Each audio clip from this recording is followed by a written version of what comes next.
Hey everybody, welcome to another edition of Shooting the Shit with Yankee. As always, I'm Yankee, so let's start shooting.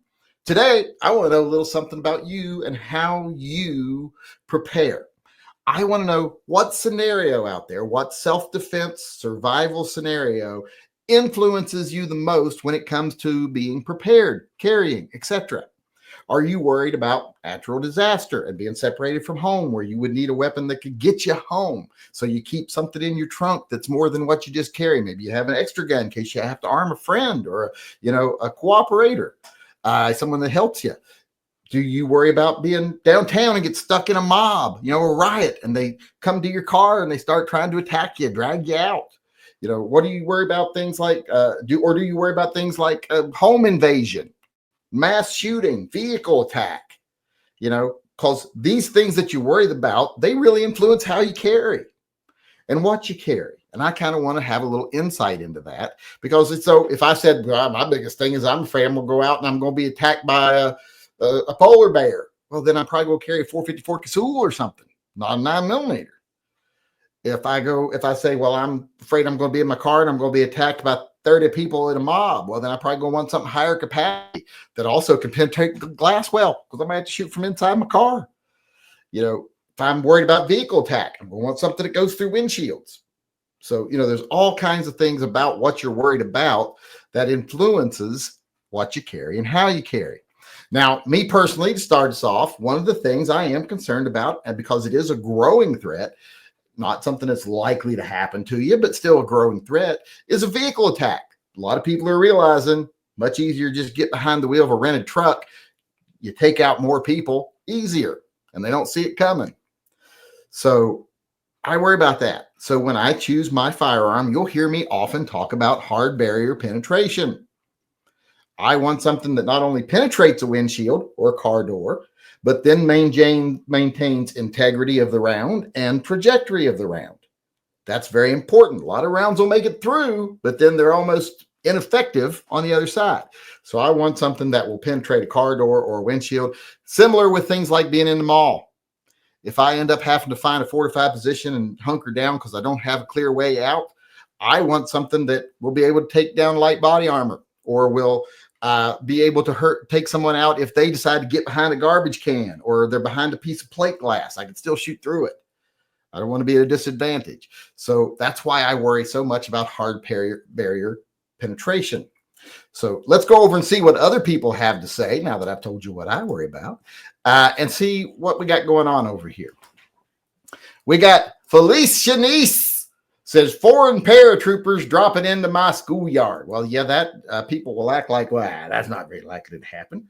But that teacher got killed doing that because of that. He walked out there and tried to see what was going on. So, yeah, you need to be prepared. I saw a documentary just about that exact same thing.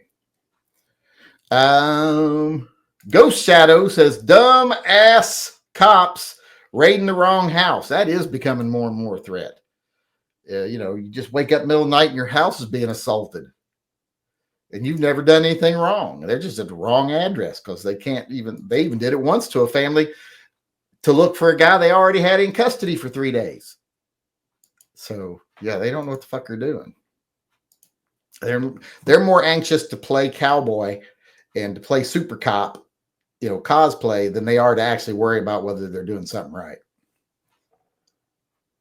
Sean Bain chimed in and says, the one that happened to me, 3 drunk chicks fighting over one guy. Who was the guy?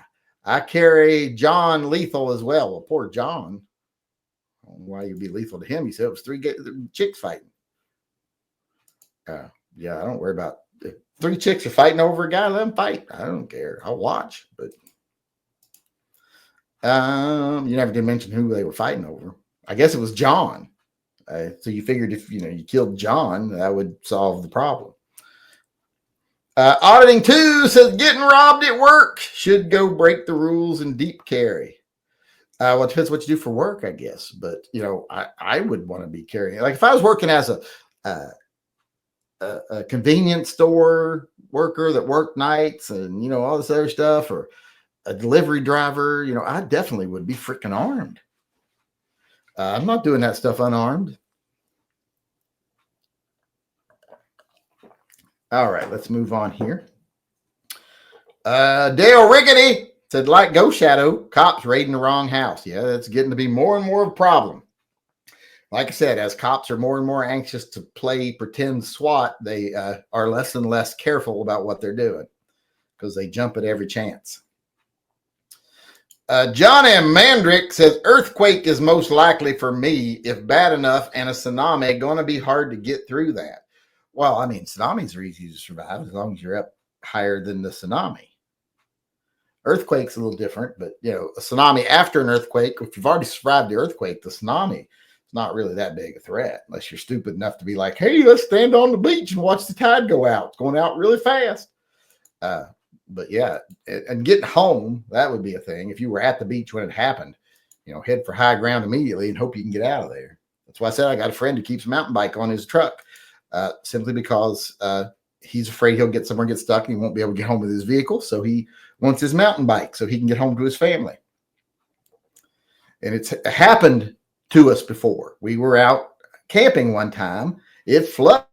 You couldn't get the fuck out. No cars could get out. We were there for days before they finally got the water taken down because they had to go through and finally, you know, clear out all the drainage and irrigation crap and got the water down enough for people to get out. But we were trapped for like 3 days. 2 of those days we had planned to be there anyway, but the third day was overstaying our time. So I can see where they think that. And if we'd had mountain bikes, we could have walked out with our mountain bikes, with the mountain bikes over our head and gone on the other side and rode off. Come back and get our cars later. John Mandrick says, second is when Trump decides he wants third term, and worse, he manages it. Oh, yeah, that would be bad. Because the only way that can be managed is through martial law or superseding the Constitution and ignoring the courts, and that wouldn't be good if that ever happened.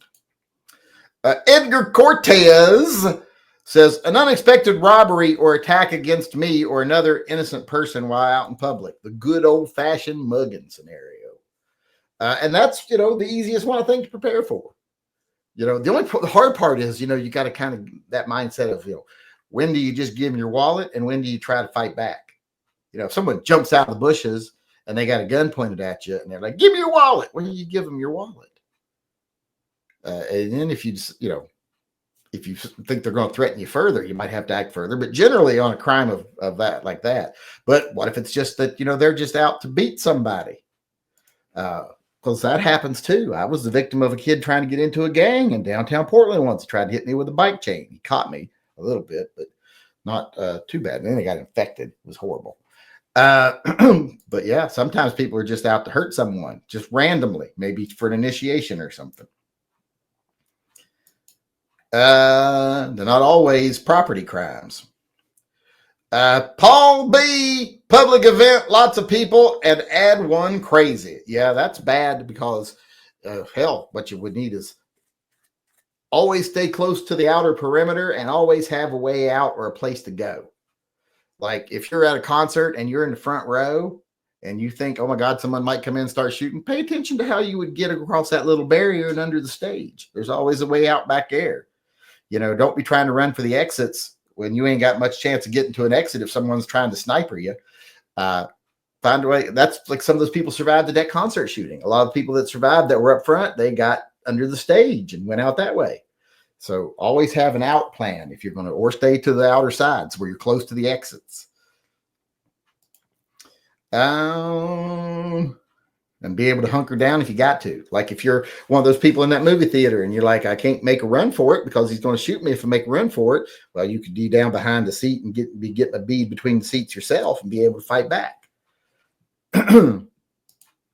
While he's targeting other people, you blam. Mr. Furley said mass shooting, high capacity with extra mag carry. Usually, luckily, if you're fighting against a mass shooter, there's only one of them, sometimes two, but usually just one. So it really don't need a whole lot of ammo unless it ends up being a prolonged battle. But if you know what you're doing, hopefully it won't end up being a prolonged battle.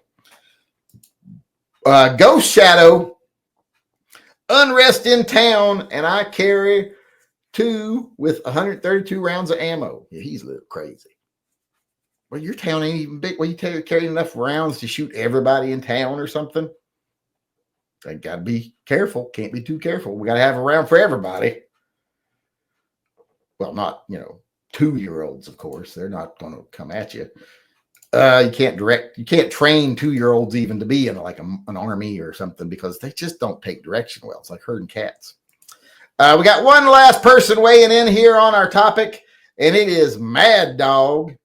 And Mad Dog says dog attack. See, that's another one someone never mentioned. That's why I would carry less than lethal. Like if I was a mailman, mace would be a definite. Or road rage. Road rage is something that, yes, that is worrying. If I drove more, I'd be more worried about it. Right now, we both work from home, so there's not a whole lot of driving. And I worry most about Caden because Caden is kind of doesn't deal well with people trying to cut him off and stuff. I'm like, just let him go. Let him go. I'm not that good at it myself, but it can happen. But that was Mad Dog said dog attack, road rage attack, most likely for me. That looks like that's it for us today on the topic. Interesting to hear what scenarios most people think they'll face. How about you out there in YouTube land? What scenario do you fear that most shapes what you carry, how you carry, when you carry, where you carry, everything? Let us know in the comments section below. And if you want to weigh in on one of these topics in person, we do live chats every day at 6 p.m. Everyone is welcome. Someone the other day says, you don't welcome conservatives into your chat. Yes, I absolutely do. And someone said, you cater to liberals. Absolutely don't. People who come in here that are liberal are going to hear a lot of things they don't like. But they're welcome here. I just don't make it exclusionary to either of those groups because I want everyone to feel welcome. And you got to be able to accept that some people are going to have different opinions than you. And you're welcome here, no matter what your affiliation. There's even Christians in here. Some people think I don't let Christians in. I got no problem with Christians coming in here. Now, if you're in here every day telling everybody they're going to burn in hell, well, that's a little different. But like I said, if you want to weigh in on one of these topics in person, come on in the live chat. Hope to hear from you soon. Thanks to everybody over here who weighed in today. Hope to see everybody tomorrow. Stick around. We'll be doing the America Guns and Freedom chat right after this. But otherwise, we're done with shooting the shit until tomorrow. So until then, remember, always carry and stay safe until I see you again. Hey everybody, Yankee here. Before we go, I just want to take a second to remind everyone that this channel is 100% viewer funded. We don't take a penny from advertisers, retailers. We don't take money from political organizations. There's no one telling me what I need to tell you.